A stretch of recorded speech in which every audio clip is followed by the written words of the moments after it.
Bonjour et bienvenue dans ce cours 2.0 sur la gravitation universelle.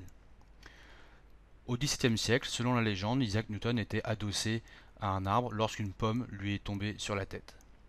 C'est là qu'il a eu, soi-disant, une révélation sur la loi de gravitation universelle. Que dit cette loi? Cette loi dit que deux corps A et B, de masse respective MA et MB, distants d'une distance qu'on appellera tout simplement D, s'attirent. Cette attirance, on la modélise par des flèches, qu'on appellera des vecteurs. Par exemple, A, ici, attire B. On le modélise par F, la force, de A sur B. De la même façon, B attire A.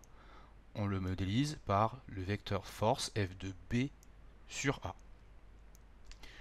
Bien sûr, ce serait trop facile si on s'arrêtait là. On va mettre un petit peu de maths dans tout ça puisque voici la formule à apprendre pour ce cours. C'est la formule qui permet de calculer la force de gravitation universelle. C'est donc la formule qui permet de calculer la valeur de la force qu'exerce A sur B et B sur A.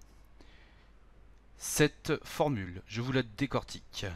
Donc F de A sur B ici est égal à G fois la masse du corps A fois la masse du corps B divisé par la distance élevée au carré.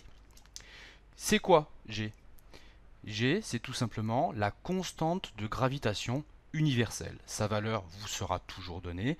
Elle vaut 6,67 fois 10 puissance moins 11, tout ça dans le système international SI. L'unité étant bien compliquée, on vous demande simplement d'écrire SI. D, la distance est en mètres, M en kilogrammes et F, une force, comme vous l'avez vu en troisième, est en newton. D est en mètres. Généralement, on utilise cette formule-là pour calculer la force qu'exerce une planète sur une autre. Donc, on vous donnera toujours la distance en kilomètres dans les énoncés. À vous de faire la conversion en mètres et de surtout ne pas oublier ce carré-là. Donc, deux des erreurs des élèves de seconde que je remarque chaque année. Cette attraction universelle permet d'expliquer le mouvement des planètes autour du Soleil ou bien celui de la Lune autour de la Terre. Pourquoi les planètes tournent-elles autour du Soleil? Pour le comprendre, comparons le mouvement d'une planète à celui du marteau dans un lancer de marteau. Ici, le sportif est le Soleil, le marteau est simplement notre planète. La Terre tourne autour du Soleil. Le fil, présent ici, matérialise simplement cette force gravitationnelle. Si cette force n'est plus présente, alors la planète s'en va. On va passer tout de suite donc à une application. Cette application, on va la prendre assez simple, on va étudier la force qu'exerce la Terre sur la Lune ou la Lune sur la Terre.